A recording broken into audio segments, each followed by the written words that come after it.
Liverpool show surprising stability amid extreme rotation. Given the extent of his defensive suffering last season, Jurgen Klopp deserved the luxury of being able to switch up his rearguard to the extreme this week. In fielding James Milner for the ill Trent Alexander-Arnold against Crystal Palace, using Kostas Tsimikas on the opposite flank to rest Andy Robertson and handing Ibrahima Konate a debut alongside Virgil van Dijk, only goalkeeper Alisson remained from Wednesday night's 3-2 triumph over AC Milan. So much change, the backline had never featured together before, and yet so much stability. Patrick Vieira's aggressive, multi-threat side were not easy to combat, and yet Liverpool kept another clean sheet. Only Chelsea have scored against them in the Premier League this season. On his changes, Klopp explained, "This morning after breakfast, Trent didn't feel right. We actually planned to start him, but Millie did an incredible job, and I am pretty sure he enjoyed that game. The whole last line all of a sudden are new, never played together, and on top of that Thiago of course. I think the midfield played only once together before, so that was interesting as well. With every matchday, it's almost as if the Merseysiders maul all the but marched at them. But Liverpool don't have any squad depth?" In the past 7 days, Klopp made 6 changes from the Zai at Leeds to the one that lined up against Milan. At Anfield on Sunday, there were a further 4 alterations. And the maths, 3 wins, 9 scored, 2 conceded, both of those coming in a mad 2-minute spell. Against Palace, Milner had the unenviable job of replacing Alexander-Arnold, the player Liverpool's system now most revolves around, as well as marking Wilfried Zaha. At 35, and with debutant Konate alongside him, he aced the challenge, recording the highest touches, passes, tackles, sprints and distance covered. Milner's filling in spoke loud enough, but all those who were shuffled in on Sunday offered a solid contribution in a taxing contest. But Liverpool's offense is washed? They've only gone and belted in 15 goals across 6 fixtures in all competitions.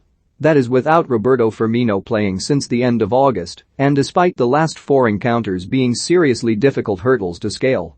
Divock Origi, lover of the Champions League stage, proved he is a more than useful fifth attacker on another exhilarating European night.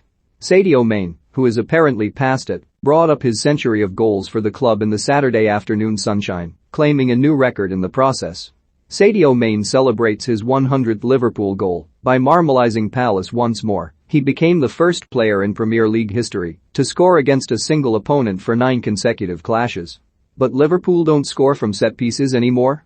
All 3 of their strikes in the triumph against Vieira's charges stemmed from that very avenue. Opener materialized from Tsimikas' corner, which was met by Mohamed Salah. Vicente Guaita intervened, but the Senegal international sped onto the rebound and smashed it into the roof of the net from a tight angle. For Liverpool's second, Salah was ridiculously left unattended at the back post and buried another fine Tsimikas' delivery from the flag, knocked on by Van Dijk, with an emphatic volley. Naby Keita's late lovely left-footed volley was set up by the full-back's work from a corner again. Guaita punched it out to the Guinean and bang. Even the midfielder, whose Anfield career has been maligned through a series of injury, adjustment and confidence issues, was smashing away the butts with aplomb. It was obvious to those who understood the underlying reasons behind last season's drastic dip and didn't just cry catastrophe that Liverpool's strength from set-piece situations in both boxes would return when Van Dijk did. That they added the services of NEURO 11 to sharpen their mental strength and accuracy from deadball events is evidently working too. As Vieira would say, voila, although he would have desperately wanted that not to be the case at Anfield. We were really poor defending our set pieces, and you can't concede 3 goals on set pieces at Anfield if you want to take something from the game, the Palace manager admitted. We knew how difficult this game was, and I believe we played some really good football, but the frustration really was to concede those 3 goals on set pieces. Mohamed Salah's goal, like Mane's and Naby Keita's, came from a set piece you expect, especially playing at Anfield, to concede from open play. There was a lack of concentration at times, and we paid for that with the quality of the players they have. The beauty of Liverpool's win was that it was seriously earned. Palace were thankless, tenacious opponents that have the capacity to do a lot of damage to a lot of teams this season. I told the boys after the game that this was one of the most hard-fought 3-0s I ever saw, Klopp said. We had to give absolutely everything. So, in a season, when you are Liverpool, you win football games from time to time. When you win, usually you are really good or brilliant. We were not brilliant, but we were good. We accepted the battle Crystal Palace was here for, and that's why I am really happy about the result, really happy about the performance.